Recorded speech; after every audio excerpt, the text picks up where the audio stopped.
Hello, history scholars. We are going to discuss the Middle Passage, which was a horrendous event in history. I'm going to give you a little bit of background so you have enough information to complete your assignment this week. So, here we go. A little bit about the Atlantic slave trade. In order to establish profitable colonies, many European countries actually needed a large supply of labor. And guess where that came from, you guys? Europeans enslaved indigenous peoples, but because many indigenous populations were decimated by a lot of the diseases and the violence that occurred once Europeans got there, indigenous slavery didn't meet the labor demands of the colonies. So, what does that mean? So, in the 16th century, Europeans began purchasing enslaved Africans from West African traders. So the 16th century, as you remember, is the 1500s. So at this point in time, 12.5 million Africans were shipped to the New World. And approximately 10.7 million of them survived. So you can do the math, and a ton of them perished. So they were enslaving Africans from West Africa, African traders. The forced labor of these Africans proved hugely profitable. They were making tons and tons of money off of the sale of human beings. The slave owners didn't pay their slaves, and lifelong and hereditary nature of slavery guaranteed new generations of free labor. So what that means is slaves' children also belong to the slave owners.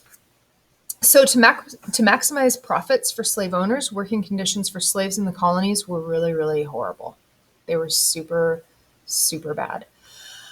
Also, according to this slide here, so about 388,000 were taken to the colonies in present-day United States. So you can see, a ton of them were taken from Africa, landed in the United States, and then obviously Africans, the African slaves, when they had children, slaves became more and more populated.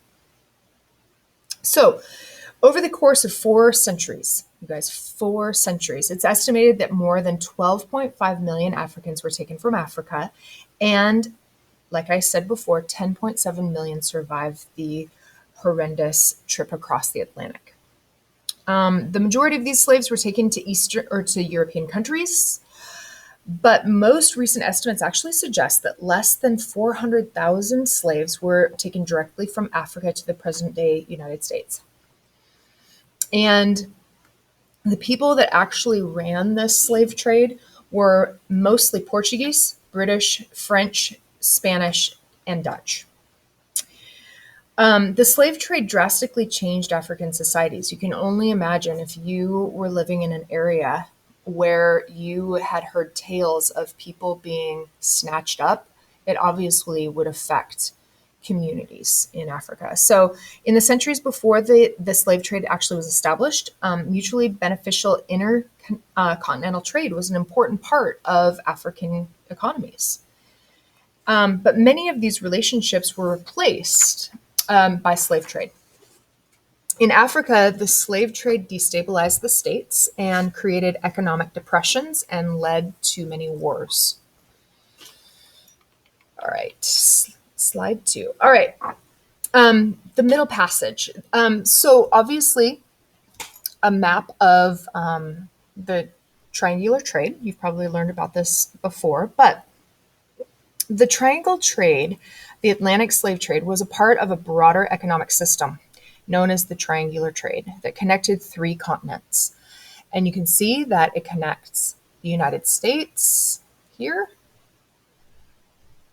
Europe, Africa, and then back again.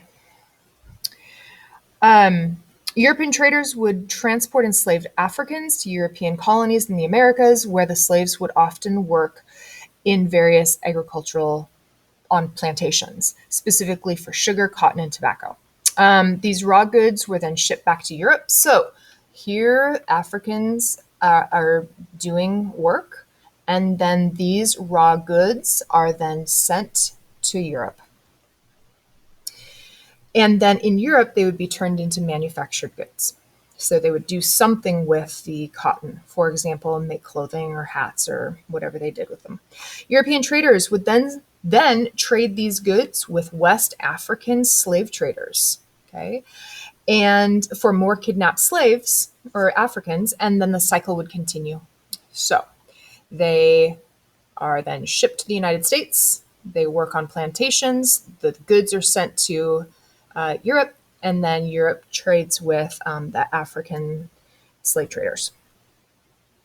So that's a little bit of how the triangular trade worked. Okay, so I want you to do a little bit of thinking about this historical question. How did people experience the Middle Passage?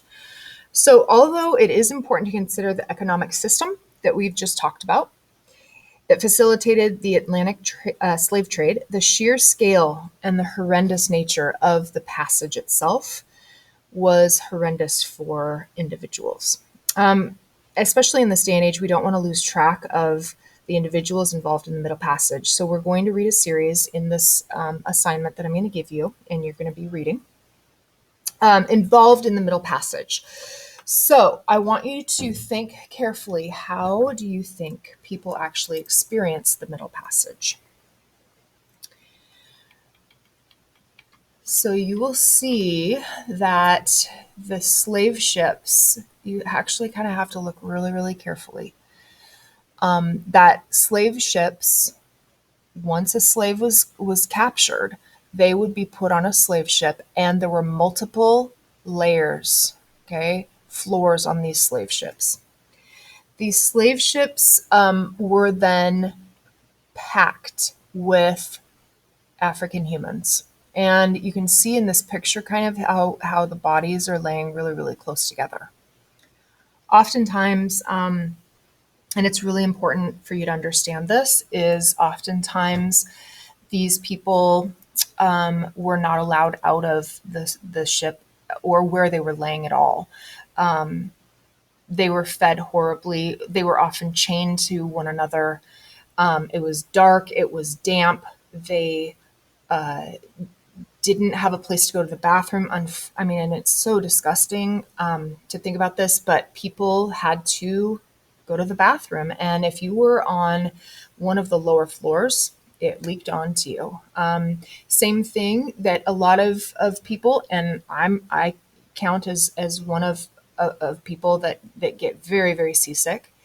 So, they're seasick. And so they, would vomit. It was just a horrendously horrible, horrible condition. There's actually a book called Roots. That's a really, really famous book. It's actually a movie as well. I've read the book, but I haven't watched the movie. That goes into detail about Kunta Kinte, I think I pronounced that right, as the main character. And he recounts, and it's historical fiction, but he recounts in the story how he is chained, or somebody near him is chained to somebody that has died on this slave ship. So pretty horrendous stuff. All right, so now that you have a little bit of background information, go ahead and do the next series of steps in the assignment. Thanks, you guys.